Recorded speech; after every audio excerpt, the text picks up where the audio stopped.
Alam mo ba ang halaman na gabi? Sa unang tingin, ordinaryong ugat lang. Pero sa totoo lang, puno ito ng sustansya at aral. Ang dahon ng gabi, kapag hilaw, nakakakati, nakakairita, minsan masakit pa sa balat. Pero kapag kinalagaan, niluto ng tama, nagiging laing na masarap, ulam na malasa, at pagkain na nagbibigay lakas. Ganyan din ang buhay, kaibigan.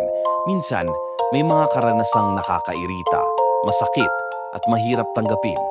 Pero kung matututo kang maghintay, magtiyaga, at dumaan sa tamang proseso, ang lahat ng hapdi pwedeng maging aral. Ang gabi, mula sa pagiging matinik at makati, nagiging masustansya at masarap. Kaya kung dumadaan ka ngayon sa hirap, tandaan mo, hindi ka magtatapos sa pait.